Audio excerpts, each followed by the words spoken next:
এবার তীব্র গতিতে এগিয়ে আসছে ভারী বৃষ্টি। গত কয়েকদিন ধরে অসাদিশা গরম থাকলেও এবার কিন্তু কালো মেঘ ঘনিয়ে আসছে বাংলার বুকে। কিন্তু ঠিক কোন এলাকায় কালো মেঘ ঘনিয়ে আসবে এবং কোন দিকেই বা ভারী বৃষ্টি হবে তা নিয়ে এই ভিডিওতে আপনাদেরকে বিস্তারিতভাবে জানিয়ে দেব। আপনি ভিডিওটি অবশ্যই শেষ পর্যন্ত দেখবেন। ভিডিওটি ভালো লাগলে একটি লাইক করবেন, আর এইরকমই লেটেস্ট ও হেল্পফুল ভিডিওগুলি সবার প্রথম দেখার জন্য আমাদের চ্যানেলটিকে সাবস্ক্রাইব করে পাশের বেল আইকনটি বাজিয়ে দেবেন। চলুন এক নজরে দেখে নেওয়া যাক। গত কয়েকদিন ধরে তীব্র গরম ও ভ্যাপসা আবহাওয়ায় নাজেহাল দক্ষিণবঙ্গের মানুষ। দিনের বেলায় চড়া রোদ আর রাতে অস্বস্তিকর গরমে স্বস্তি মিলছে না কোথাও। তবে আবহাওয়া দপ্তরের সাম্প্রতিক পূর্বাভাস কিছুটা স্বস্তির বার্তা নিয়ে এসেছে। আজ থেকে দক্ষিণবঙ্গের বেশ কয়েকটি জেলায় ঝড় বৃষ্টির সম্ভাবনা বাড়বে। আলিপুর আবহাওয়া দপ্তর জানিয়েছে সকাল থেকে আকাশ মূলত পরিষ্কার থাকবে এবং রোদের তেজও বজায় থাকবে। ফলে দিনের বেলায় গরম ও অস্বস্তি আগের মতোই অনুভূত হবে। তবে দুপুরের পর থেকে আবহাওয়ার পরিবর্তন হতে পারে। দক্ষিণবঙ্গের বীরভূম, মুর্শিদাবাদ, নদিয়া, উত্তর চব্বিশ পরগনা, দক্ষিণ চব্বিশ পরগনা এবং পূর্ব মেদিনীপুর জেলায় বজ্র বিদ্যুৎ সহ ঝড় বৃষ্টির সম্ভাবনা আছে। তবে এই বৃষ্টি সাময়িক স্বস্তি দিলেও তাপমাত্রায় বড় কোনো পরিবর্তন হওয়ার সম্ভাবনা নেই।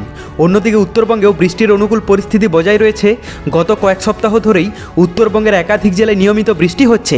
আজও দার্জিলিং, কালিম্পং, জলপাইগুড়ি, আলিপুরদুয়ার এবং কোচবিহারে বিক্ষিপ্তভাবে ভারী বৃষ্টি হতে পারে। তবে মঙ্গলবার পর্যন্ত উত্তরবঙ্গের বিভিন্ন জেলায় এই ধরনের আবহাওয়া বজায় থাকবে। এদিকে বাংলাদেশের কথা বলতে গেলে আজ দেশের বেশ কিছু এলাকায় বিক্ষিপ্তভাবে বজ্রসহ বৃষ্টি হতে পারে। বেশি সম্ভাবনা রয়েছে রংপুর, খুলনা, ঢাকা, বরিশাল, ময়মনসিংহ ও সিলেট বিভাগের বেশ কয়েকটি এলাকায়।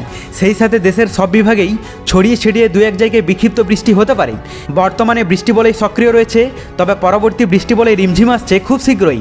তো এরপর আমরা লাইভ আপডেটটা দেখে নেব। প্রথমে আমরা যদি আজ সকালের দিকে পশ্চিমবঙ্গের দক্ষিণবঙ্গের এলাকাগুলোর কথা বলি, তো এখানে কলকাতা থেকে শুরু করে দক্ষিণবঙ্গের প্রায় প্রতিটি জেলাতেই পরিষ্কার আবহাওয়া থাকবে সকালের দিকটাতে। কোথাও কিন্তু বৃষ্টির সম্ভাবনা দেখতে পাওয়া যাচ্ছে না। শুধুমাত্র এখানে বহরমপুরের কাছাকাছি এলাকাগুলোতে হালকা ইফেক্ট থাকছে, যদিও মাঝারি বা ভারী বৃষ্টির সম্ভাবনা নেই।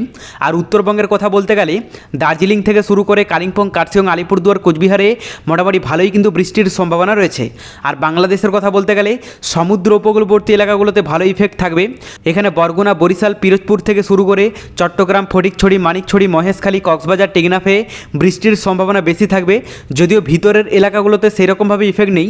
বিক্ষিপ্ত এলাকা জুড়ে বৃষ্টি হবে। এখানে সিলেটের কাছাকাছি এলাকাগুলো এবং সুনামগঞ্জ, মৌলভীবাজার, ময়মনসিংহ, জামালপুর এগুলোতে হালকা ইফেক্ট দেখতে পাওয়া যাচ্ছে।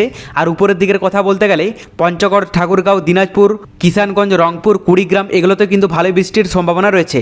বাদবাকি বেশিরভাগ এলাকার আবহাওয়া পরিষ্কারই দেখতে পাওয়া যাচ্ছে। আমরা দুপুরের দিকে আপডেটটাও দেখে নেব। তো দক্ষিণবঙ্গের কথা বলতে গেলে সকালের মতো একই থাকবে, খুব একটা বৃষ্টির সম্ভাবনা নেই। যদিও হালকা ফুলকা বৃষ্টি হতে পারে বহরমপুরের কাছাকাছি এলাকাগুলোতে, এবং এখানে নিচের দিকের কথা বলতে গেলে খড়গপুরের কাছাকাছি এলাকাগুলোতে হালকা ইফেক্ট দেখতে পাওয়া যাচ্ছে। বাদবাকি বেশিরভাগ এলাকার আবহাওয়া পরিষ্কারই থাকবে। উত্তরবঙ্গের কথা বলতে গেলে সকালের মতোই দার্জিলিং থেকে শুরু করে কালিম্পং, কার্শিয়ং, আলিপুরদুয়ার, কোচবিহার, জলপাইগুড়িতে হালকা থেকে মাঝারি মানের বৃষ্টি হবে। যদিও ভারী বৃষ্টির সম্ভাবনা এই মুহূর্তে দেখতে পাওয়া যাচ্ছে না। আর বাংলাদেশের কথা বলতে গেলে সমুদ্র উপকূলবর্তী এলাকাগুলোতে সকাল থেকে শুরু করে দুপুরের দিকটাতেও ভালো ইফেক্ট থাকবে। আর ভিতরের এলাকার মধ্যে বিক্ষিপ্ত এলাকা জুড়ে বৃষ্টি হবে। যদিও কিছু কিছু এলাকা আছে যেগুলোতে মোটামুটি পরিষ্কার আবহাওয়া দেখতে পাওয়া যাচ্ছে। তার মধ্যে এখানে কিশোরগঞ্জ, টাঙ্গাইলের নাটোর, পাবনা এগুলোতে মোটামুটি পরিষ্কার আবহাওয়া থাকবে। বাদবাকি বেশিরভাগ এলাকাতে হালকা ফুলকা বৃষ্টি দেখতে পাওয়া যাচ্ছে। দেখুন, এই মুহূর্তে আমরা যদি বঙ্গোপসাগরের আবহাওয়াটা দেখি, তো বঙ্গোপসাগরের এই অংশে দুর্যোগপূর্ণ আবহাওয়া রয়েছে। যদিও নতুন কোনো সিস্টেম নেই, তবে পরবর্তীতে বাংলাদেশে একটি বৃষ্টি বলে আসতে চলেছে যার নাম দেওয়া হয়েছে রিমঝিম। এই নিয়ে আমরা বিস্তারিত আপডেট দিয়ে দেব। তবে যেহেতু এই মুহূর্তে বঙ্গোপসাগরের এই অংশে দুর্যোগপূর্ণ আবহাওয়া রয়েছে এবং এর ইফেক্টটা বিশেষ করে বাংলাদেশের দিকেই ঢুকছে, যার প্রভাবে দক্ষিণবঙ্গে সেই রকমভাবে ইফেক্ট না থাকলেও বাংলাদেশের সমুদ্র উপকূলবর্তী এলাকা এবং ভিতরের এলাকার মধ্যে বিক্ষিপ্ত হারে কিন্তু বৃষ্টি দেখতে পাওয়া যাবে। এরপর আমরা তাপমাত্রাটা দেখে নেব যে নতুন কোনো চেঞ্জেস এসেছে কিনা। আজ দুপুরের দিকে প্রথমে আমরা যদি দক্ষিণবঙ্গের তাপমাত্রাটা দেখে নিই, তো এখানে কলকাতা থেকে শুরু করে দক্ষিণবঙ্গের প্রায় প্রতিটি জেলাতেই 36, 37, 38 ডিগ্রির মধ্যেই থাকবে।